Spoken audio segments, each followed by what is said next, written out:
Good evening, सत श्री अकाल। ਅੱਜ ਜਿਹੜਾ ਹੈਗਾ ਆਪਾਂ 5 ਮਈ ਨੂੰ ਤੁਹਾਡੇ ਰੂਬਰੂ ਹੋ ਰਹੇ ਹਾਂ। ਅੱਜ ਆਪਾਂ ਕੋਵਿਡ ਬਾਰੇ ਗੱਲ ਕਰਨੇ ਆ। ਕੋਵਿਡ ਬਾਰੇ ਗੱਲ ਕਰਨ ਤੋਂ ਪਹਿਲਾਂ ਮੈਂ ਤੁਹਾਨੂੰ ਇਹ ਦੱਸਦਾ ਕਿ ਕੱਲ੍ਹ ਸ਼ਾਮ ਨੂੰ ਕਾਫੀ ਹਨੇਰੀ ਆਈ, ਮੌਸਮ ਠੰਡਾ ਹੋ ਗਿਆ। ਤੁਹਾਨੂੰ ਵੀ ਲੱਗਿਆ ਹੋਣਾ ਵਧੀਆ ਹੋ ਗਿਆ ਮੌਸਮ, ਦੱਸੋ ਲੱਗਿਆ ਸੀ ਨਾ, ਹਰੇਕ ਨੂੰ ਲੱਗਦਾ ਹੈਗਾ। ਬਟ ਜੋ ਕੋਵਿਡ ਦੇ ਨਾਲ ਇਹਦਾ ਕੀ ਸੰਬੰਧ ਹੈ ਜਦੋਂ ਮੈਂ ਦੱਸੂਗਾ ਫਿਰ ਤੁਹਾਨੂੰ ਇਸ ਚੀਜ਼ ਦੀ ਸੀਰੀਅਸਨੈਸ ਦਾ ਪਤਾ ਲੱਗੂਗਾ।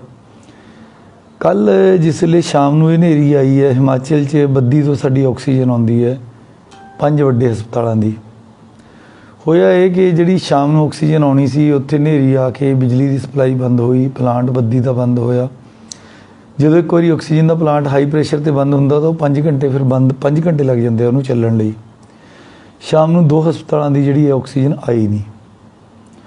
ਜਦੋਂ ਆਕਸੀਜਨ ਨਹੀਂ ਆਈ ਤਾਂ ਇਹਨਾਂ ਹਸਪਤਾਲਾਂ ਦੇ ਵਿੱਚ ਇੱਕ 'ਚ 62 ਬੰਦੇ ਪਏ ਸੀ, ਚਲੋ ਮੈਂ ਨਾਮ ਤੱਕ ਹੀ ਲੈਣੇ, 104 ਬੰਦੇ ਪਏ ਸੀ ਔਰ ਆਕਸੀਜਨ ਸਿਰਫ ਰਾਤ ਦੇ ਅੱਧੀ ਰਾਤ ਤੱਕ ਦੀ ਸੀਗੀ। ਇੱਕਦਮ ਮਤਲਬ ਜਦੋਂ ਆਮ ਲੋਕਾਂ ਨੂੰ ਲੱਗ ਰਿਹਾ ਹੋਣਾ ਵੀ ਰਾਹਤ ਮਿਲ ਗਈ ਗਰਮੀ ਤੋਂ ਜਾਂ ਬਹੁਤ ਜ਼ਿਆਦਾ ਕੋਈ ਮਜ਼ਾ ਆ ਰਿਹਾ ਹੈਗਾ, ਬਹੁਤ ਵਧੀਆ ਮੌਸਮ ਹੋ ਗਿਆ, ਉਸ ਟਾਈਮ ਸਾਡੀ ਪੂਰੀ ਟੀਮ ਜਾਂ ਡਾਕਟਰਸ ਦੀ ਪੂਰੀ ਟੀਮ ਇੰਨੀ ਕੁ ਚਿੰਤਤ ਸੀਗੀ ਵੀ ਹੁਣ ਇਹਦਾ ਕੀ ਕੀਤਾ ਜਾਵੇ। ਜਿਹੋ ਜਿਹੀਆਂ ਘਟਨਾਵਾਂ ਤੁਸੀਂ ਦਿੱਲੀ ਬੰਬੇ ਸੁਣੀਆਂ ਵੀ ਰਾਤ ਨੂੰ ਇਹ ਦੋਨੇ ਹਸਪਤਾਲਾਂ 'ਚ ਮਿਲਾ ਕੇ 166 ਮਰੀਜ਼ ਸੀਗੇ।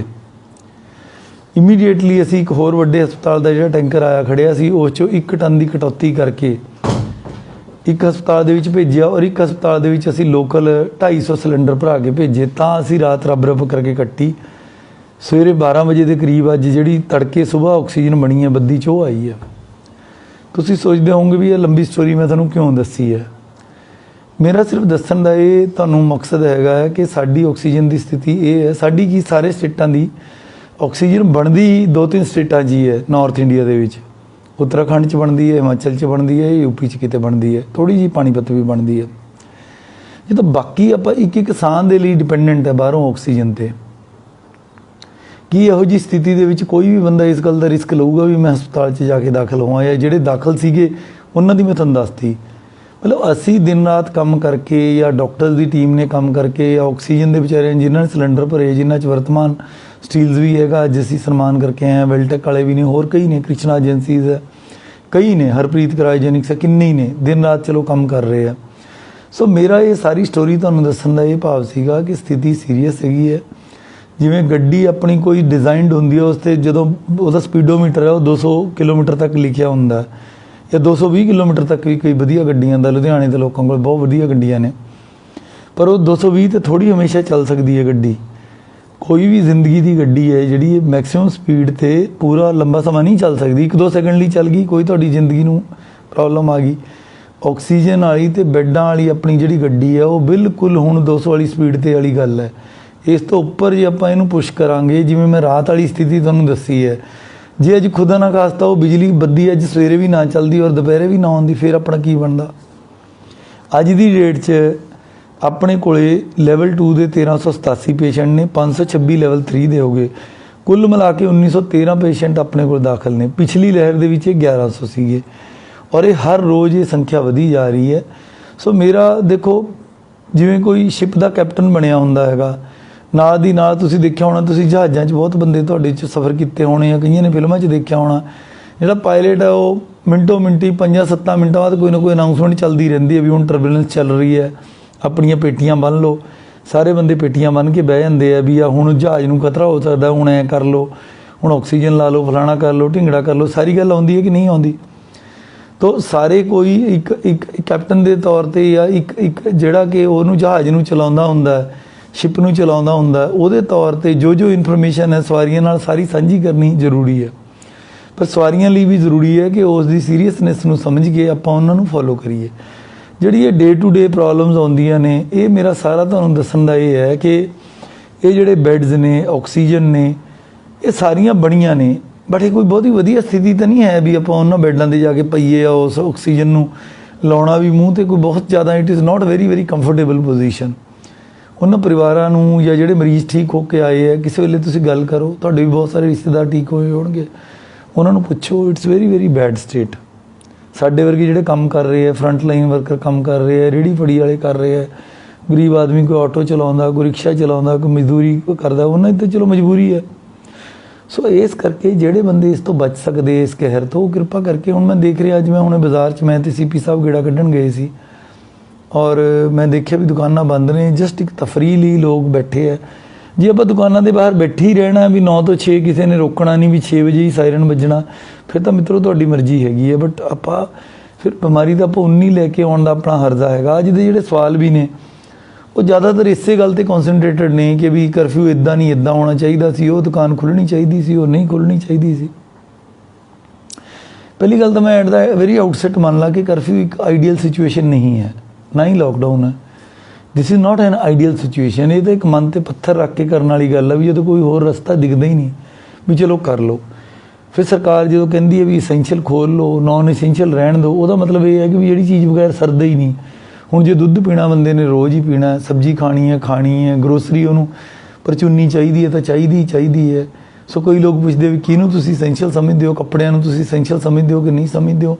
ਯਾਰ ਮੇਰੇ ਸਮਝਣ ਨਾਲ ਕੀ ਹੈ, ਇਹਨੂੰ ਇੱਕ ਆਪਾਂ ਇੱਕ ਅਕੈਡਮਿਕ ਬਹਿਸ ਕਹਿੰਦੇ ਆ ਅੰਗਰੇਜ਼ੀ 'ਚ। ਅਕੈਡਮਿਕ ਬਹਿਸ ਹੁੰਦਾ ਵੀ ਕਿਤਾਬੀ ਜਾਂ ਫਲਸਫੇ ਦੀ ਕੋਈ ਬਹਿਸ ਹੈ।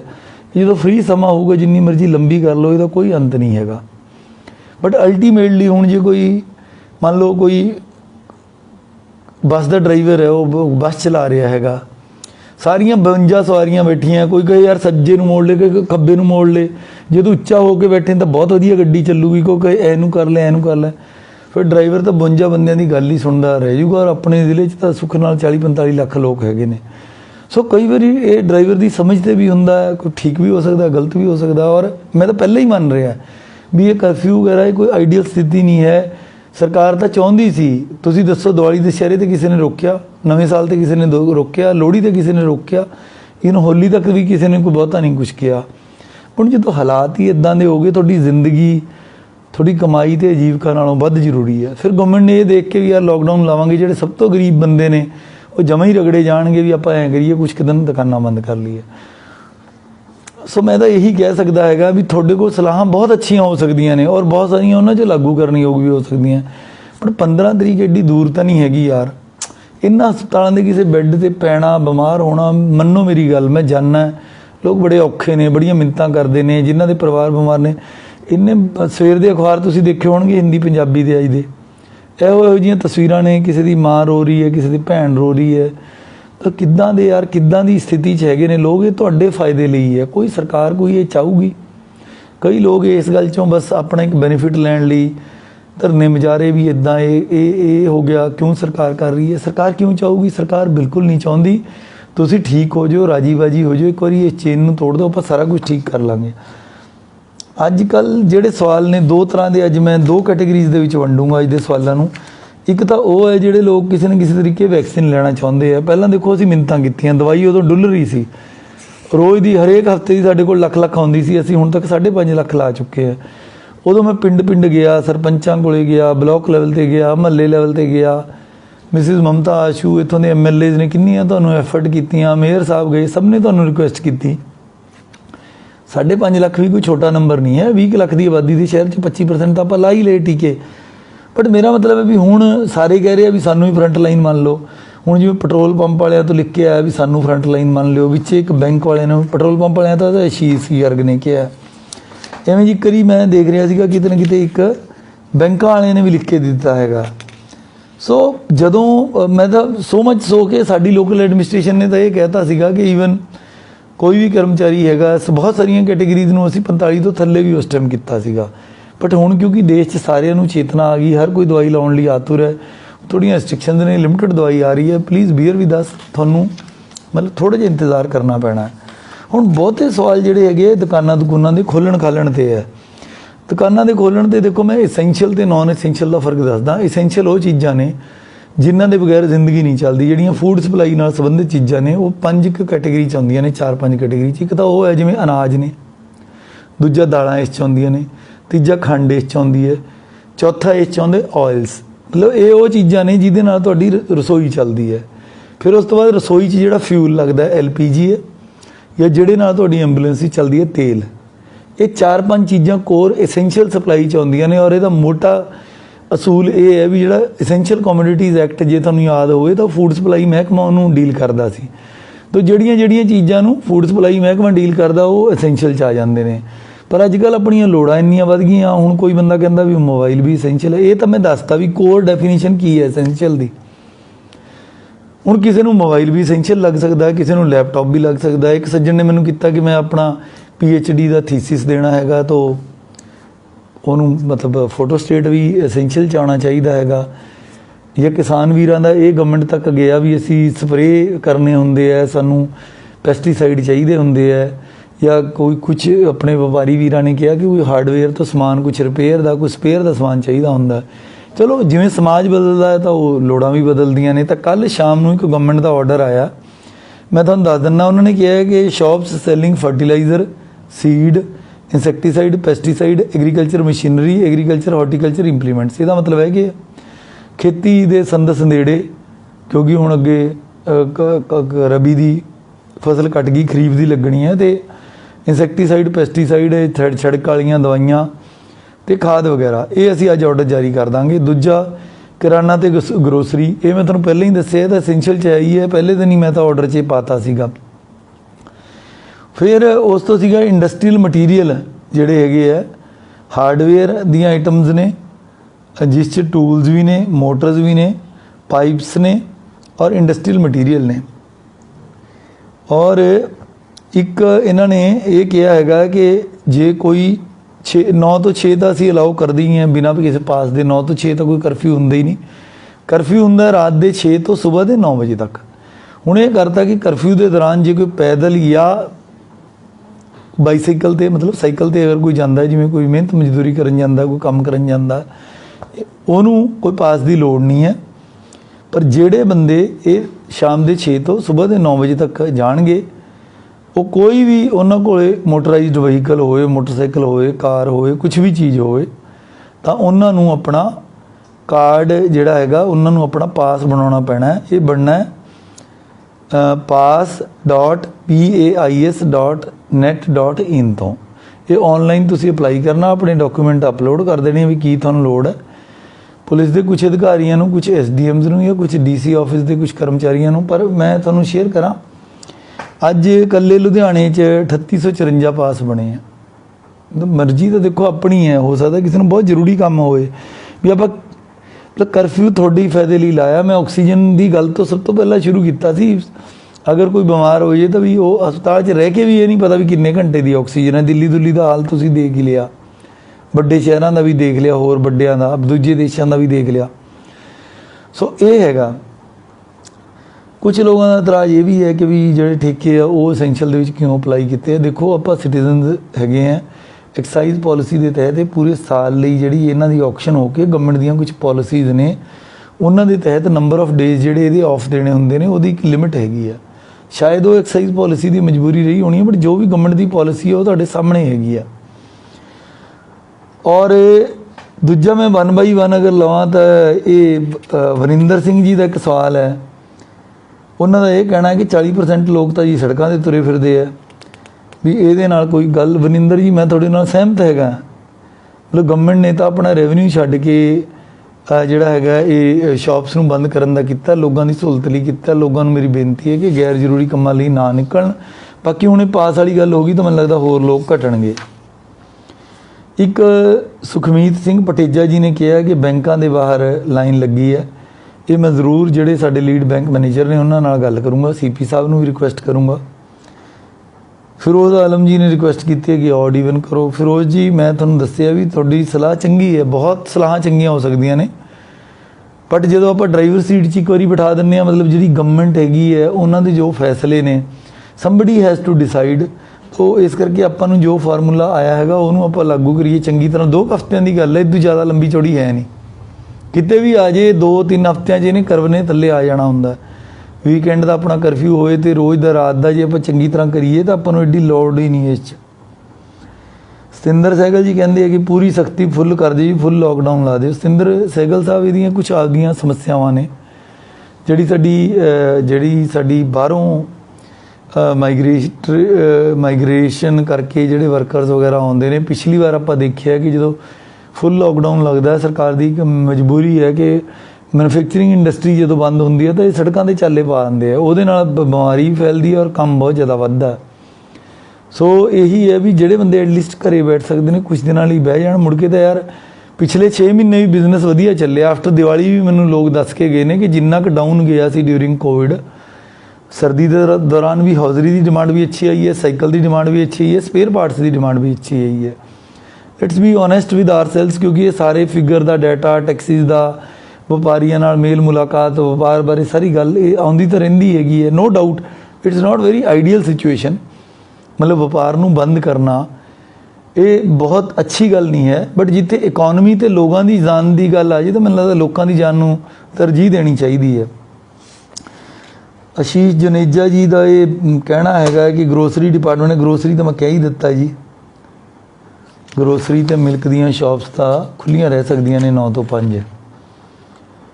ਕੰਸਟਰਕਸ਼ਨ ਅਲਾਊਡ ਹੈਗੀ ਹੈ। ਕੰਸਟਰਕਸ਼ਨ ਦੇ ਨਾਲ ਜਿਹੜਾ ਉਹਦੀ ਜ਼ਰੂਰੀ ਸਮਾਨ ਹੈ, ਨੈਚੁਰਲੀ ਕੰਸਟਰਕਸ਼ਨ ਵਾਲਾ ਸਮਾਨ ਤਾਂ ਚੱਲੂਗਾ ਜਦੋਂ ਕੰਸਟਰਕਸ਼ਨ ਅਲਾਊਡ ਹੈ ਜੀ।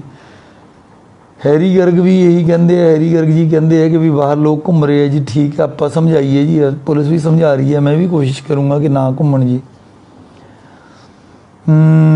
ਬਿਜਲੀ ਦੀਆਂ ਦੁਕਾਨਾਂ ਬਾਰੇ ਹਰਮਨਦੀਪ ਸਿੰਘ ਜੀ, ਬਿਜਲੀ ਦੀਆਂ ਦੁਕਾਨਾਂ ਅਸੀਂ ਨਹੀਂ ਅਲਾਓ ਕੀਤੀਆਂ, please bear with us. No doubt ਬਿਜਲੀ ਅੱਜ ਕੀ ਜ਼ਰੂਰਤ ਬਣ ਗਈ ਹੈ, ਬਟ ਜੇ ਆਪਾਂ ਇੱਦਾਂ ਕਰਦੇ ਕਰਦੇ ਸਾਰਾ ਕੁਝ ਖੋਲਾਂਗੇ, ਸਾਰਾ ਕੁਝ ਹੀ ਜ਼ਰੂਰੀ ਹੈ। ਬੱਚਿਆਂ ਦੀ ਸਟੇਸ਼ਨਰੀ ਵੀ ਜ਼ਰੂਰੀ ਹੈ, ਸਾਰਾ ਕੁਝ ਹੀ, ਕਿਹੜੀ ਚੀਜ਼ ਜ਼ਰੂਰੀ ਨਹੀਂ ਅੱਜ ਦੇ ਜ਼ਮਾਨੇ 'ਚ, ਪਰ ਸਿਹਤ ਸਭ ਤੋਂ ਜ਼ਰੂਰੀ ਹੈ। ਦਲਜੀਤ ਚੱਗੜ ਜੀ ਵੀ ਕਹਿੰਦੇ ਹੈ ਕਿ ਇਹਨਾਂ ਨੂੰ ਵੀ ਸ਼ਾਇਦ ਪਸੰਦ ਨਹੀਂ ਆਇਆ ਲਾਕਡਾਊਨ ਜਾਂ ਜਿਹੜਾ ਇਹ ਕਰਫਿਊ ਵਗੈਰਾ ਲੱਗਿਆ ਹੈਗਾ। ਸੋ ਮੈਨੂੰ ਵੀ ਨਹੀਂ ਪਸੰਦ, ਬਟ ਮਜਬੂਰੀ ਹੈ। ਸਾਹਿਲ ਸੁਨੇਜਾ ਜੀ ਇਹ ਕਹਿੰਦੇ ਆ ਵੀ ਹੋਲਸੇਲਰ ਜਿਹੜੇ ਹੈਗੇ ਆ ਅਪ ਡਾਊਨ ਇਹਨਾਂ ਨੂੰ ਗੋਡਾਊਨਾਂ 'ਚ ਅਲਾਊਡ ਹੈ। ਸਾਡੀ ਉੱਥੇ ਦੁਕਾਨ ਵੀ ਅਸੀਂ ਖੋਲ੍ਹੀ ਹੈ। ਜਨੇਜਾ ਸਾਹਿਬ ਇਹਦਾ ਮੇਨ ਗੱਲ ਇਹ ਹੈ ਵੀ ਜਿਵੇਂ ਹੋਲਸੇਲ 'ਚ ਕੋਈ ਦਾਲਾਂ ਆਉਣੀਆਂ ਨੇ, ਸਾਬਣ ਸਰਫ ਆਉਣਾ, ਕੁਛ ਆਉਣਾ, ਤਾਂ ਕਰਕੇ ਅਸੀਂ ਅਲਾਓ ਕੀਤਾ। ਕੋਈ ਐਕਸਪੋਰਟ ਹੋਣੀ ਹੈ ਚੀਜ਼, ਬਟ ਜੇ ਆਪਾਂ ਉੱਥੇ ਨਾਲੋਂ ਨਾਲ ਦੁਕਾਨ ਖੋਲ੍ਹ ਕੇ ਪਰਚੂਨੀ ਵੀ ਕਰਾਂਗੇ, ਦੈਟ ਇਜ਼ ਨਾਟ ਅਲਾਊਡ। ਤੁਸੀਂ ਉਹਦੀ ਭਾਵਨਾ ਸਮਝੋ। ਮੰਡੀ 'ਚ ਵੀ ਇਹੀ ਪ੍ਰੋਬਲਮ ਆ ਰਹੀ ਹੈ। ਮੰਡੀ ਦੇ ਵਿੱਚ ਹੋਲਸੇਲਰ ਲਈ ਹੁੰਦੀ ਹੈ ਮੰਡੀ ਵੀ, ਵੱਡੇ ਵਪਾਰੀ ਉੱਥੋਂ ਖਰੀਦਣ, ਅੱਗੇ ਜਾ ਕੇ ਉਹ ਵੇਚਣ, ਛੋਟੀਆਂ ਰੇਹੜੀਆਂ ਜਿਹੜੀਆਂ ਹੈਗੀਆਂ ਗਲੀਆਂ 'ਚ ਜਾ ਕੇ ਵੇਚਣ। ਹੁਣ ਉੱਥੇ ਸਸਤਾ ਲੈਣ ਦੇ ਚੱਕਰ 'ਚ ਮਤਲਬ ਹਸਪਤਾਲ ਦਾ ਤੁਸੀਂ ਦੇਖੋ ਇੱਕ ਦਿਨ ਦਾ ਬਿੱਲ ਕਿੰਨਾ ਬਣਦਾ, ਸਿਹਤ ਦਾ ਕੀ ਲਾਸ ਹੈ ਜਿਹੜੇ ਬੰਦੇ ਦਾ ਹੋ ਜੇ। ਪਰ ਆਪਾਂ ਥੋੜ੍ਹਾ ਜਿਹਾ ਲਾਲਚ ਕਰਕੇ ਅੱਗੇ ਪਿੱਛੇ ਕਰਨਾ ਵੀ ਚਾਹੀਦਾ ਯਾਰ। ਮੈਂ ਵੀ ਸਰਫਾ ਕਰਦਾ ਜਿੱਥੇ 4 ਪੈਸੇ ਬਚਦੇ ਆ। ਹਰੇਕ ਘਰੇਲੂ ਪਰਿਵਾਰ ਚੱਲਣ ਵਾਲਾ ਹਰ ਬੰਦਾ ਇਹ ਗੱਲ ਸੋਚਦਾ ਵੀ ਜਿੱਥੋਂ 2 ਪੈਸੇ ਬਚਦੇ ਆ, ਜੇ ਸਬਜ਼ੀ ਸਸਤੀ ਮਿਲਦੀ ਹੈ ਖਰੀਦ ਲਈਏ। ਪਰ ਅੱਛੀ ਗੱਲ ਹੈ, ਬਟ ਇਹਨਾਂ ਦਿਨਾਂ ਦੇ ਦੌਰਾਨ ਕਿਰਪਾ ਕਰਕੇ ਹੋਲਸੇਲ ਮੰਡੀ 'ਚ ਨਾ ਜਾਓ। ਹੋਲਸੇਲ ਮੰਡੀ ਹੋਲਸੇਲ ਲਈ ਹੈ, ਉੱਥੋਂ ਸਸਤੀ ਜ਼ਰੂਰ ਮਿਲਦੀ ਹੈ ਚੀਜ਼, ਪਰ ਭੀੜ ਇੰਨੀ ਹੈ। ਜੇ ਉਹਦੇ ਨਾਲ ਕਰੋਨਾ ਆ ਜੇ ਯਾਰ, ਉਸ ਤੋਂ ਵੱਡੀ ਜ਼ਹਿਮਤ ਕੀ ਹੋ ਸਕਦੀ ਹੈ। ਇਹ ਤਾਂ ਇੱਕ ਤਰ੍ਹਾਂ ਬਿਮਾਰੀ ਛੇੜਨ ਵਾਲੀ ਗੱਲ ਹੈ। ਅਸੀਂ ਸਾਰੇ ਰੇਹੜੀ ਵਾਲੇ ਭਰਾਵਾਂ ਨੂੰ ਇਹ ਬੇਨਤੀ ਕੀਤੀ, ਜੇ ਕੋਈ ਉੱਥੇ ਜਾਊਗਾ ਕਾਰਵਾਈ ਕਰਾਂਗੇ। ਉੱਥੇ ਇਕੱਲੇ ਹੋਲਸੇਲਰ ਵਿਕੂਗਾ, ਫਿਰ ਅੱਗੇ ਰਿਟੇਲਰ ਜਿਹੜੇ ਆ ਉਹ ਗਲੀਆਂ 'ਚ ਵੇਚਣਗੇ। ਟਿਊਸ਼ਨ ਸੈਂਟਰ ਚੱਲ ਰਿਹਾ, ਆਨੰਦ ਸਿੰਘ ਦਾ ਕਹਿਣਾ। ਆਨੰਦ ਸਿੰਘ ਜੀ, ਜੇ ਤੁਹਾਨੂੰ ਕੋਈ ਹੈਗੀ ਹੈ ਇੱਦਾਂ ਦੀ ਸੂਚਨਾ ਮੈਨੂੰ ਵਟਸਐਪ ਕਰ ਦਿਓ। ਸਾਡੇ ਵੱਲੋਂ ਤਾਂ ਬੰਦ ਨੇ, ਜੇ ਕੋਈ ਕਰੂਗਾ ਮੈਂ CP ਸਾਹਿਬ ਨੂੰ ਕਹਿ ਕੇ we will take very strict action. Pasleen Kaur ji ਕਹਿੰਦੇ ਆ ਇਹਨਾਂ ਨੇ ਵੀ ਠੇਕਿਆਂ 'ਤੇ ਇਤਰਾਜ਼ ਕੀਤਾ, ਇਹਦੇ ਬਾਰੇ ਮੈਂ ਪਹਿਲਾਂ ਹੀ ਦੱਸ ਚੁੱਕਿਆ ਹੈਗਾ। ਪੰਕਜ ਅਤੇ ਰੇਖਾ ਵਿਜ ਇਹਨਾਂ ਦਾ ਇਹ ਕਹਿ ਰਹੇ ਹੈ ਕਿ ਵੀ ਆਪਾਂ ਨੂੰ ਕਰੋਨਾ ਦਾ ਟੈਸਟ ਕਰਾਉਣਾ ਚਾਹੀਦਾ ਹੈਗਾ। ਇਹ ਬਿਲਕੁਲ ਠੀਕ ਹੈ, ਸਾਰਿਆਂ ਨੂੰ ਆਪਾਂ ਨੂੰ ਧਿਆਨ ਰੱਖਣਾ ਚਾਹੀਦਾ, ਟੈਸਟ ਕਰਾਉਣਾ ਚਾਹੀਦਾ। ਪਿਊਸ਼ ਬੰਸਲ ਇਹਨਾਂ ਨੇ ਕਿਹਾ ਬੈਂਕਰਸ ਦੀ ਟੈਸਟਿੰਗ ਹੋਣੀ ਚਾਹੀਦੀ ਹੈ। ਬੰਸਲ ਸਾਹਿਬ, ਅਸੀਂ ਬੜੀਆਂ ਰਿਕੁਐਸਟਾਂ ਕੀਤੀਆਂ ਪਹਿਲਾਂ ਵੀ ਕਰਾ ਲਓ ਕਰਾ ਲਓ ਕਰਾ ਲਓ। ਕਈ ਵਾਰ ਜਿਹੜੀ ਚੀਜ਼ ਜਦੋਂ ਫ੍ਰੀ ਅਤੇ ਅਬੰਡੈਂਸ 'ਚ ਮਿਲਦੀ ਹੈ ਨਾ, ਲੋਕਾਂ ਨੂੰ ਲੱਗਦਾ ਪਤਾ ਨਹੀਂ ਕਿਉਂ ਕਹਿ ਰਹੀ ਹੈ ਸਰਕਾਰ। ਬਟ ਨੰਨਦਲੈਸ ਤੁਸੀਂ ਫਿਕਰ ਨਾ ਕਰੋ, ਜਦੋਂ ਹੀ ਵੈਕਸੀਨ ਆ ਗਈ, ਲੁਧਿਆਣਾ ਪਹਿਲਾ ਜ਼ਿਲ੍ਹਾ ਹੋਊਗਾ ਜਿਹੜਾ ਸਭ ਤੋਂ ਪਹਿਲਾਂ ਆਪਣੇ ਨਾਗਰਿਕਾਂ ਨੂੰ ਆਫਰ ਕਰੂਗਾ। ਰਾਕੇਸ਼ ਗੋਇਲ ਢਿੱਲੋਂ ਸਾਹਿਬ ਇਹ ਕਹਿੰਦੇ ਹੈ ਕਿ ਵੀ ਕਈ ਬੰਦੇ ਦੁਕਾਨਾਂ ਖੋਲ੍ਹੀ ਰੱਖੇ ਹੈ, ਉਹਨਾਂ ਦਾ ਵੀ ਕੋਈ ਨਿਯਮ ਬਣਾਓ। ਇਹ ਵੀ ਆਪਾਂ ਕਰਕੇ ਜੀ ਇੱਥੇ ਵੀ ਲਾਗੂ ਕਰਾਵਾਂਗੇ, ਕੋਈ ਗੱਲ ਨਹੀਂ ਹੈ। ਔਰ ਹਿਤੇਸ਼ ਜੈਨ ਜੀ ਕਹਿੰਦੇ ਹੈ ਵੀ ਫੈਕਟਰੀਆਂ 'ਚ ਰਸ਼ ਜ਼ਿਆਦਾ ਹੈ, ਦੁਕਾਨਾਂ 'ਤੇ ਘੱਟ ਹੈ। ਜੈਨ ਸਾਹਿਬ, ਗੱਲ ਇਹ ਹੈ, ਮੈਂ ਤੁਹਾਨੂੰ ਪਹਿਲਾਂ ਹੀ ਦੱਸਿਆ, ਪਿਛਲੀ ਵਾਰ ਜਿਹੜੀ ਲੇਬਰ ਚਲੀ ਗਈ ਉਹ 6-6 ਮਹੀਨੇ ਆਈ ਨਹੀਂ ਹੈ। ਔਰ ਜੈਨ ਸਾਹਿਬ, ਇੱਕ ਗੱਲ ਆਪਾਂ ਨੂੰ ਮੰਨਣੀ ਵੀ ਪੈਣੀ ਹੈ, ਮੈਂ ਸਾਰੀਆਂ ਮਾਰਕੀਟ ਐਸੋਸੀਏਸ਼ਨਾਂ ਨੂੰ ਵੀ ਬੁਲਾ ਕੇ ਵੀ ਕਰਾ ਲਓ ਵੈਕਸੀਨੇਸ਼ਨ, ਸਾਰੇ ਵਰਕਰਾਂ ਦੀ ਕਰਾ ਲਓ। ਹੋਇਆ ਹੁੰਗਾਰਾ, ਬਟ ਥੋੜ੍ਹਾ ਜਿਹਾ ਮੱਠਾ ਰਿਹਾ। ਬਟ ਸਾਡੇ ਜਿਹੜੇ ਇੰਡਸਟਰੀਲਿਸਟ ਨੇ ਉਹਨਾਂ 'ਚੋਂ ਮੈਜੋਰਿਟੀ ਨੇ ਆਪਣੀਆਂ ਕੰਪਨੀਆਂ 'ਚ ਵੈਕਸੀਨੇਸ਼ਨ ਕਰਾ ਕੇ 90% ਤੱਕ ਵਰਕਰ ਹੈ ਜਿਹੜੇ ਕਰਾ ਲਏ। ਔਰ ਫੈਕਟਰੀਆਂ 'ਚੋਂ ਕੋਈ ਬਹੁਤੇ ਕੇਸ ਆ ਨਹੀਂ ਰਹੇ ਹੁਣ। ਆਪਣੀਆਂ ਜਿਹੜੀਆਂ ਛੋਟੀਆਂ ਗਲੀਆਂ ਨੇ, ਪੁਰਾਣੇ ਆਪਣੇ ਲੋਕ ਜਿੱਥੇ ਰਹਿੰਦੇ ਹੈ, ਵਪਾਰ ਹੈ, ਮੀਡੀਓਕਰ ਵਰਗ ਹੈ, ਸਾਡੇ ਵਰਗੇ ਜਿਹੜੇ ਮੁਲਾਜ਼ਮ ਨੇ, ਉਹਨਾਂ ਚੋਂ ਦਫ਼ਤਰਾਂ ਚੋਂ ਇਹੋ ਜਿਹੀਆਂ ਥਾਵਾਂ ਤੋਂ ਜ਼ਿਆਦਾ ਕੇਸ ਆ ਰਹੇ ਆ। ਮਨਦੀਪ ਦੁੱਗਲ ਜੀ ਕਹਿੰਦੇ ਹੈ, ਇਹ ਵੀ ਇਹਨਾਂ ਨੂੰ ਵੀ ਰੋਸਾ ਹੈਗਾ ਵੀ ਕਿਉਂ ਸ਼ਾਪਕੀਪਰਸ 'ਤੇ ਨੁਕਸਾਨ ਹੋ ਰਿਹਾ ਹੈ। ਮਨਦੀਪ ਦੁੱਗਲ ਜੀ, ਜਿਵੇਂ ਕਿਸੇ ਬੱਚੇ ਦੇ ਆਪਾਂ ਟੀਕਾ ਲਾਉਂਦੇ ਹਾਂ ਨਾ, ਉਹ ਤਕਲੀਫ ਮੰਨਦਾ ਹੈਗਾ, ਸੇਮ ਸਾਡੀ ਸਰਕਾਰ ਦੀ ਹਾਲਤ ਹੈ। ਲਾਕਡਾਊਨ ਲਗਾ ਕੇ ਕਿਸੇ ਨੂੰ ਕੋਈ ਖੁਸ਼ੀ ਨਹੀਂ। ਮੈਂ ਤੀਜੀ ਚੌਥੀ ਵਾਰੀ ਰਿਪੀਟ ਕਰ ਰਿਹਾ, ਤੁਹਾਡੇ ਭਲੇ ਲਈ ਅਸੀਂ ਕਰ ਰਹੇ ਹਾਂ। ਔਰ ਅਗਰ if somebody lands up in hospital, ਇਸ ਤੋਂ ਬੁਰੀ ਕੋਈ ਗੱਲ ਨਹੀਂ ਹੋ ਸਕਦੀ। ਸੁਖਜਿੰਦਰ ਅਰੋੜਾ ਜੀ, ਉਹ ਇਹ ਕਹਿੰਦੇ ਹੈ, sir when vaccination will be available because my parents need second dose. Sukhjinder ji, ਥੋੜ੍ਹੀ ਕਰਕੇ ਵੈਕਸੀਨੇਸ਼ਨ ਆ ਰਹੀ ਹੈ। ਜਿਹੜੇ ਬੰਦਿਆਂ ਨੂੰ ਫਸਟ ਵੈਕਸੀਨੇਸ਼ਨ ਲੱਗੀ ਹੈ, ਉਹਨਾਂ ਨੂੰ ਸੈਕੰਡ ਵੈਕਸੀਨੇਸ਼ਨ ਦੇਣ ਲਈ ਸਰਕਾਰ ਦ੍ਰਿੜ ਸੰਕਲਪ ਹੈ। ਅੱਜ ਲੱਗੇ ਕੱਲ੍ਹ ਲੱਗੇ, ਉਹ ਜ਼ਰੂਰ ਲੱਗੂਗੀ। ਔਰ ਵੈਸੇ ਵੀ ਹੁਣ ਤਾਂ ਖੋਜ ਆ ਗਈ ਵੀ ਸੈਕੰਡ ਵੈਕਸੀਨ ਅਗਰ 2 ਤੋਂ ਲੈ ਕੇ 8 ਹਫ਼ਤਿਆਂ ਤੱਕ ਥੋੜ੍ਹਾ ਜਿਹਾ ਫਲੈਕਸੀਬਲ ਹੈ, ਥੋੜ੍ਹੀ ਲੇਟ ਵੀ ਹੋ ਜਾਏ ਤਾਂ ਵੀ ਉਹਦੀ ਐਫੀਕੇਸੀ ਅਪ ਟੂ 3 ਮਹੀਨੇ ਤੱਕ ਵੀ ਹੈਗੀ ਹੈ। ਮਤਲਬ ਜਿੰਨੀ ਲੇਟ ਲੱਗੂਗੀ ਉਨਾ ਫਾਇਦਾ ਹੀ ਹੈ। ਪਰ ਜਦੋਂ ਵੀ ਮੌਕਾ ਆਊਗਾ ਤੁਹਾਡੇ ਕੈਂਪ ਵੀ ਲੱਗੂਗਾ। ਤੁਸੀਂ ਸਿਵਲ ਹਸਪਤਾਲ 'ਚ ਅਤੇ ਸਿਵਲ ਸਰਜਨ ਦਫ਼ਤਰ 'ਚ ਰੋਜ਼ ਹੀ ਲੱਗਦੀ ਹੈ। ਕੋਵੈਕਸੀਨ ਵੀ ਅਵੇਲੇਬਲ ਹੈ, ਕੋਵੀਸ਼ੀਲਡ ਵੀ ਹੈ। ਔਰ 45 ਤੋਂ ਉੱਪਰ ਵਾਲਿਆਂ ਨੂੰ ਸਾਰਿਆਂ ਨੂੰ ਅਜੇ ਵੀ ਫ੍ਰੀ ਲੱਗੂਗੀ ਸਰਕਾਰੀ ਥਾਵਾਂ 'ਤੇ। ਪ੍ਰਾਈਵੇਟ 'ਚ ਹੁਣ ਪੇਡ ਹੋਊਗੀ। ਜੇ ਕੋਈ ਫੈਕਟਰੀ ਵਾਲਿਆਂ ਨੇ ਲਗਵਾਉਣੀ ਹੈ ਤਾਂ ਉਹਨਾਂ ਨੂੰ ਔਨਲਾਈਨ ਇਹਨੂੰ ਪਰਚੇਜ਼ ਕਰਨਾ ਪੈਣਾ, ਜਾਂ ਕਿਸੇ ਪ੍ਰਾਈਵੇਟ ਹਸਪਤਾਲ ਦੇ ਨਾਲ ਟਾਈ ਅਪ ਕਰਕੇ ਪੇਮੈਂਟ ਐਡਵਾਂਸ ਕਰਨੀ ਪੈਣੀ ਹੈ, ਤਾਂ ਸੈਂਟਰ ਗਵਰਨਮੈਂਟ ਜਾਂ ਸੀਰਮ ਇੰਸਟੀਚਿਊਟ ਵੱਲੋਂ ਇਹ ਵੈਕਸੀਨ ਆਊਗੀ। ਪਹਿਲਾਂ ਵਾਲੀ ਗੱਲ ਨਹੀਂ ਹੈ ਵੀ ਫ੍ਰੀ ਵਾਲੇ ਜਿਵੇਂ ਆਪਾਂ ਕੈਂਪ ਲਗਾ ਰਹੇ ਸੀਗੇ। ਫੈਕਟਰੀ ਵਾਲੇ ਨੇ ਅਗਰ ਲਗਾਉਣਾ ਤਾਂ ਮੈਂ ਰਿਪੀਟ ਕਰ ਰਿਹਾ, ਤਾਂ ਉਹਨਾਂ ਨੂੰ ਪ੍ਰਾਈਵੇਟ ਹਸਪਤਾਲ ਨਾਲ ਪੇਮੈਂਟ ਕਰਕੇ ਜਾਂ ਔਨਲਾਈਨ ਬੁੱਕ ਕਰਾਉਣੀ ਪੈਣੀ ਹੈ ਪੇਮੈਂਟ ਕਰਕੇ।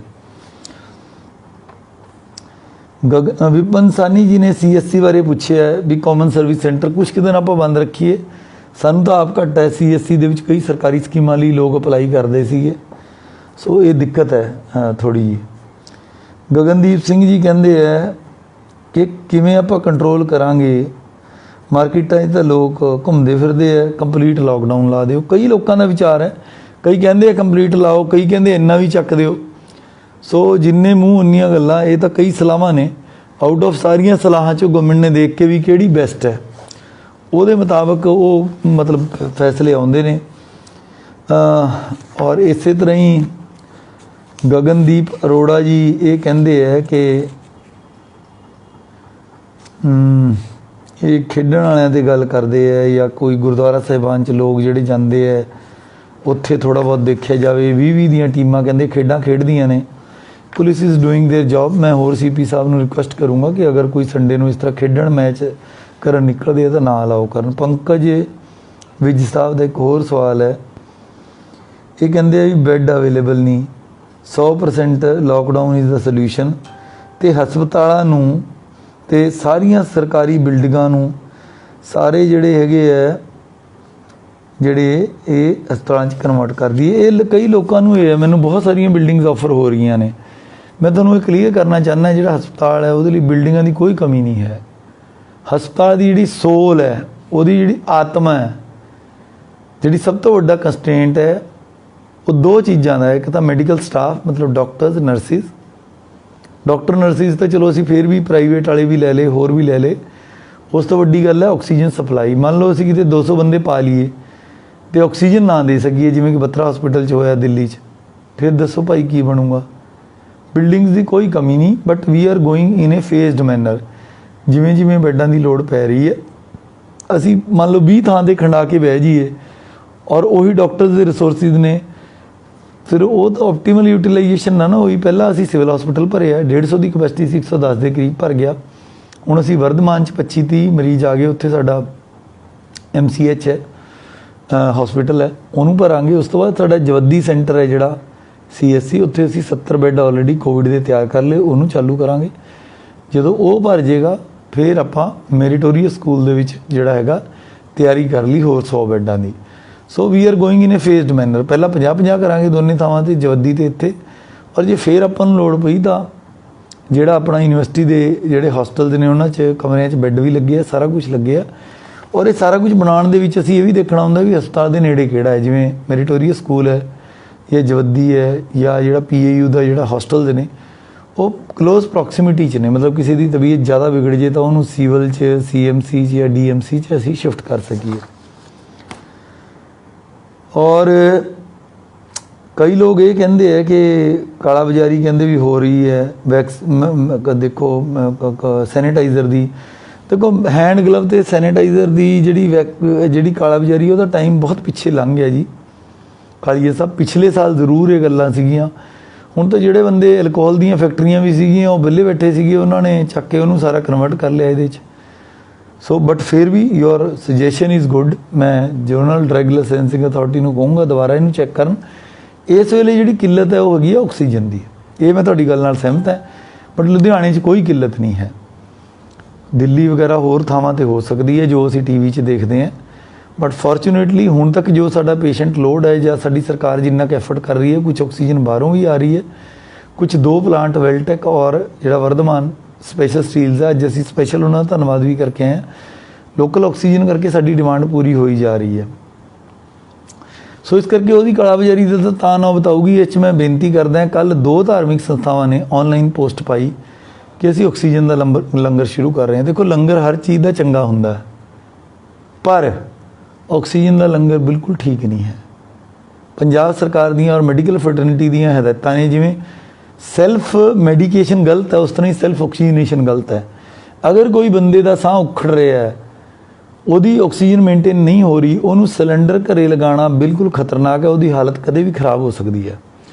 ਉਹਨੂੰ ਨੇੜੇ ਦੇ ਹਸਪਤਾਲ ਆਉਣਾ ਚਾਹੀਦਾ है। मेरा चैलेंज है नैट ਤੇ चैक करके आओ दाखला मिलूगा। नहीं मिलता मान लो ਤੁਹਾਨੂੰ किते नहीं मिलिਆ सिविल का वर्धमान तो ਤੁਹਾਨੂੰ मना नहीं ना करते। एक बारी दाखिल हो जाओ उत्थे असीं ऑक्सीजन ਤੁਹਾਨੂੰ ऑफर करांगे फिर ਤੁਹਾਨੂੰ लगता भी थोड़ी तबीयत ज़्यादा बिगड़ रही है ਤੁਹਾਨੂੰ किसी प्राइवेट च बैड मिलता दोबारा शिफ्ट कर देंगे। सो ये ਜਿਹੜੀਆਂ ਗੱਲਾਂ किसी दूजे शहरों का मैं नाम नहीं लेना चाहता भी ओपन गलियां ਦੇ ਵਿੱਚ लोग बैठे है ऑक्सीजन का लंगर चल रहा कुर्सियां ते बैठे है ऑक्सीजन लै रहे हैं that is not ideal situation. ਇਹਦਾ ਇੱਕ ਮਾਨਵਤਾ ਦੇ ਅਗੇਂਸਟ ਗੱਲ ਹੈ ਵੀ ਉਹ ਬੰਦਿਆਂ ਨੂੰ ਜਿਹੜੇ ਨੂੰ ਬੈੱਡ 'ਚ ਪਿਆ ਹੋਣਾ ਚਾਹੀਦਾ ਸੀ ਬਿਮਾਰਾਂ ਨੂੰ ਉਹ ਮਜਬੂਰ ਨੇ ਕਿ ਵੀ ਕਾਰਾਂ 'ਚ ਬੈਠ ਕੇ ਆਕਸੀਜਨ ਲੈ ਰਹੇ हैं कि ਆਪਾਂ ਆਪਣੇ ਸ਼ਹਿਰ ਦੀ ਉਹ ਹਾਲਤ ਕਰਨਾ ਚਾਹੁੰਦੇ ਹਾਂ।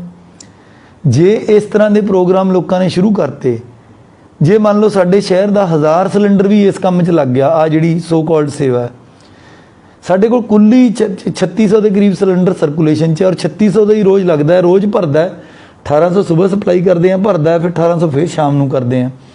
ਜੇ ਚੋਂ 500 1000 ਸਿਲੰਡਰ ਇੱਧਰ ਉੱਧਰ ਸੇਵਾ ਦੇ ਨਾਮ ਤੇ ਤੁਸੀਂ ਕੱਢ ਲਿਆ ਜਿਹੜੇ ਅਸਲ ਬੰਦੇ ਹਸਪਤਾਲ 'ਚ ਪਏ ਆ ਉਹਨਾਂ ਨੂੰ ਆਕਸੀਜਨ ਦੇ ਸਿਲੰਡਰ ਕਿੱਥੋਂ ਮਿਲਣਗੇ ਤੁਸੀਂ ਮੈਨੂੰ ਗੱਲ ਦਾ ਜਵਾਬ ਦਿਓ। ਇੱਕ ਆਪਣੇ ਲੋਕਾਂ 'ਚ ਹੋਰਡਿੰਗ ਇਹਨੂੰ ਅੰਗਰੇਜ਼ੀ ਦਾ ਸ਼ਬਦ ਹੈ ਜਿਹਨੂੰ ਸੰਚੈ ਕਰਨ ਦੀ ਹਿੰਦੀ 'ਚ ਕਹਿੰਦੇ ਆ ਜਾਂ ਇੱਕ ਇਕੱਠਾ ਕਰਕੇ ਰੱਖਣ ਦੀ ਇੱਕ ਬੜੀ ਪ੍ਰਵਿਰਤੀ ਹੈ।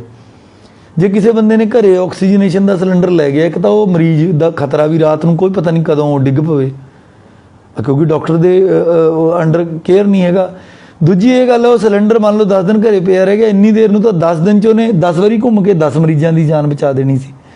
जिद्दां पुराने जमाने च लोग सिक्के कुज्जियां च पा के बंद करके रख देंदे फिर वो मनी सर्कुलेशन च नहीं सी आंदा देश की अर्थचारा नहीं सी वधदा फिर बैंक शुरू किए गए। आ जिहड़े कॉमन पूल है सिलेंडर का जिहड़ी एडमिनिस्ट्रेशन घुमा रही है सिलेंडरां नूं सारे इकट्ठे कर करके इंडस्ट्री तो या अदरवाइज ये सारा तुहाडा बैंक है ये सारे घूम रहे हैं तुहाडे जिन्ने मरीज हस्पताल 'च दाखिल ने ਇਹ ਸਾਈਕਲ ਬਣਿਆ ਹੋਇਆ ਅਸੀਂ ਰੋਜ਼ ਭਰਦੇ ਹਾਂ ਭੇਜਦੇ ਹਾਂ ਭਰਦੇ ਹਾਂ ਭੇਜਦੇ ਹਾਂ। ਤੁਸੀਂ ਦੱਸੋ ਆਪਣੇ ਕਿਸੇ ਹਸਪੀਟਲ 'ਚ ਦੇਖੋ ਪਰਮਾਤਮਾ ਦੇ ਹੱਥ ਹੈ ਜੂਨ ਮੌਤ ਸਾਰਾ ਉਹਦੇ ਹੱਥ ਹੈਗਾ ਜਿੰਨੇ ਸਵਾਸ ਦਿੱਤੇ ਆ ਪਰਮਾਤਮਾ ਨੇ ਬਟ ਅੱਜ ਤੱਕ ਤੁਸੀਂ ਦੱਸੋ ਵੀ ਲੁਧਿਆਣੇ 'ਚ ਕੋਈ ਇਸ ਤਰ੍ਹਾਂ ਹੋਇਆ ਵੀ ਆਕਸੀਜਨ ਨਾ ਮਿਲਣ ਕਰਕੇ ਕਿਸੇ ਦੀ ਜਾਨ ਗਈ ਹੋਵੇ। ਪਰਮਾਤਮਾ ਨਾ ਕਰੇ ਐਸਾ ਹੋਵੇ।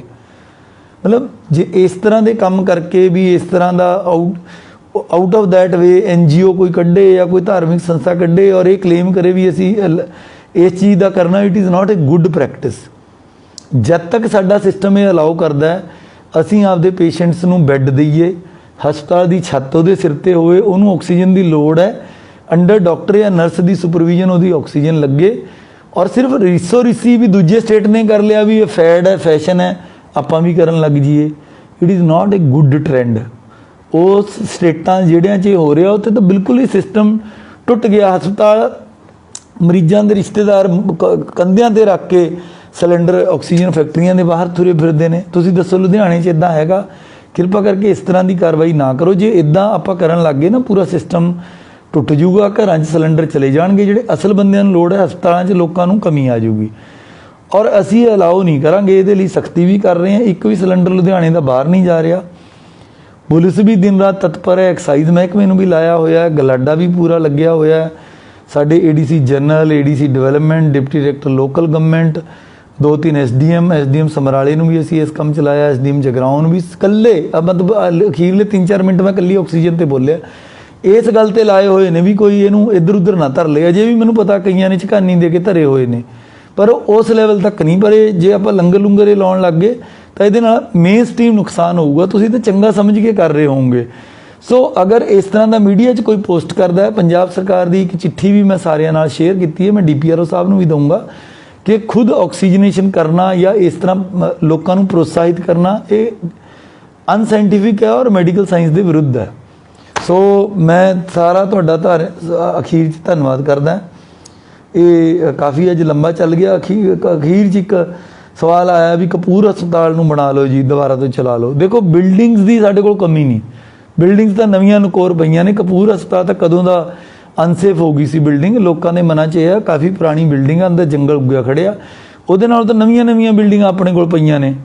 ਪਰ ਅਜੇ ਜਦੋਂ ਉਹ ਭਰ ਜੇਗੀ, ਉਹ ਹਾਲਤ ਆਏਗੀ, ਪਹਿਲਾਂ ਜਵੱਦੀ, ਵਰਧਮਾਨ ਭਰ ਗਏ, ਫਿਰ ਅਸੀਂ ਸ਼ੁਰੂ ਕਰਾਂਗੇ ਜਿਵੇਂ ਮੈਰੀਟੋਰੀਅਸ, ਫਿਰ ਜਾ ਕੇ ਨੌਬਤ ਆਊਗੀ, ਫਿਰ ਅਸੀਂ PIU ਦੇ ਵਿੱਚ ਜਾਵਾਂਗੇ, ਫਿਰ ਕੁਲਾਰ ਹਸਪਤਾਲ ਸਾਡੇ ਕੋਲ ਪਿਆ। ਸੋ ਬਿਲਡਿੰਗਾਂ ਦੀ ਕਮੀ ਨਹੀਂ। ਜੇ ਕਿਸੇ ਨੇ ਕੰਟਰੀਬਿਊਟ ਕਰਨਾ ਹੈ ਤਾਂ ਸਾਨੂੰ ਆਕਸੀਜਨ ਕਨਸਨਟ੍ਰੇਟਰਸ ਦੀ ਲੋੜ ਹੈ। ਜੋ ਕੋਈ ਖਾਲੀ ਸਿਲੰਡਰ ਕਿਸੇ ਕੋਲ ਪਏ ਆ ਉਹ ਸਾਨੂੰ ਦਿਓ। ਇਸ ਤਰ੍ਹਾਂ ਦੀਆਂ ਚੀਜ਼ਾਂ ਦੀ ਲੋੜ ਹੈ। ਇੱਟਾਂ ਗਾਰਾਂ ਪੱਥਰਾਂ ਦੀ ਬਣੀਆਂ ਬਿਲਡਿੰਗਾਂ ਦੀ ਕੋਈ ਕਮੀ ਨਹੀਂ ਹੈਗੀ ਪਹਿਲਾਂ ਹੀ। ਜਾਂ ਕੋਈ ਵਲੰਟੀਅਰ ਕਰਨਾ ਚਾਹੁੰਦਾ ਹੈ, ਰਿਟਾਇਰਡ ਡਾਕਟਰ ਹੈ, ਕੋਈ ਇੰਟਰਨ ਨੇ, ਕੋਈ ਨਵੇਂ ਸਿੱਖੇ ਹੋਏ ਬੱਚੇ ਨੇ, ਕਿਸੇ ਨੇ ਮੈਡੀਕਲ ਕੋਰਸ ਕੀਤਾ, ਸਾਡੇ ਕੋਲ ਇਹਨਾਂ ਚੀਜ਼ਾਂ ਦੀ ਕਮੀ ਹੈ। ਜੇ ਕੋਈ ਤਨਖਾਹ ਲੈ ਕੇ ਵੀ ਕੰਮ ਕਰਨਾ ਚਾਹੁੰਦਾ, ਸਿਵਲ ਹਸਪਤਾਲ 'ਚ ਆ ਕੇ ਦੱਸੋ ਸਾਨੂੰ, ਜਿੱਥੇ ਲੋੜ ਹੈ ਉਹਨੂੰ ਜ਼ਰੂਰ ਅਸੀਂ ਭਰਤੀ ਕਰਕੇ ਉੱਥੇ ਸੈਂਟਰ ਸ਼ੁਰੂ ਕਰ ਲਾਂਗੇ। ਧੰਨਵਾਦ। ਮੈਂ ਸਾਰੀਆਂ ਗੱਲਾਂ ਤੁਹਾਨੂੰ ਖੋਲ੍ਹ ਕੇ ਦੱਸੀਆਂ ਨੇ ਕਿਉਂਕਿ ਜਿਵੇਂ ਮੈਂ ਤੁਹਾਨੂੰ ਐਗਜ਼ਾਮਪਲ ਪਹਿਲਾਂ ਦਿੱਤੀ ਸੀ ਵੀ ਜਦੋਂ ਕੋਈ ਜਹਾਜ਼ ਜਾਂ ਕੋਈ ਸਮੁੰਦਰੀ ਜਹਾਜ਼ ਵੀ ਚੱਲਦਾ, ਜਿਹੜਾ ਉਹਨੂੰ ਚਲਾਉਣ ਵਾਲਾ ਚਾਲਕ ਹੈਗਾ ਉਹ ਸਾਰਾ ਕੁਝ ਸ਼ੇਅਰ ਕਰਦਾ ਰਹਿੰਦਾ। ਮੈਂ ਮਨ ਖੋਲ੍ਹ ਕੇ ਸਾਰਾ ਕੁਝ ਤੁਹਾਡੇ ਨਾਲ ਸ਼ੇਅਰ ਕਰ ਲੈਂਦਾ ਹੈਗਾ। ਪਰ ਤੁਸੀਂ ਬੜੇ ਸਮਝਦਾਰ ਹੋ, ਸੂਝਵਾਨ ਹੋ, ਸਭ ਤੋਂ ਸਿਆਣੇ ਸੁਘੜੇ ਸਿਆਣੇ ਲੋਕਾਂ ਦੀ ਨਗਰੀ ਹੈ, ਤਾਂ ਹੀ ਸਭ ਤੋਂ ਅੱਗੇ ਹੈ ਇਕਨੋਮਿਕਸ ਦੇ ਵਿੱਚ ਤੁਸੀਂ। ਔਰ ਆਪਾਂ ਇਹਨੂੰ ਸਮਝਾਂਗੇ ਔਰ ਮੈਨੂੰ ਪੂਰੀ ਉਮੀਦ ਹੈ ਵੀ 2 ਹਫ਼ਤਿਆਂ 'ਚ ਅਸੀਂ ਇਸ ਤੋਂ ਬਾਹਰ ਆ ਜਾਵਾਂਗੇ ਅਤੇ ਫਿਰ ਉਦੋਂ ਬਾਅਦ ਤੁਹਾਡਾ ਵਪਾਰ ਵਧੂ ਫੁੱਲੂਗਾ। ਥੋੜ੍ਹਾ ਧੀਰਜ ਰੱਖੀਏ ਆਪਾਂ। Thank you. Subscribe to our YouTube channel News DNN by clicking the bell icon. Don't forget to like, comment and share.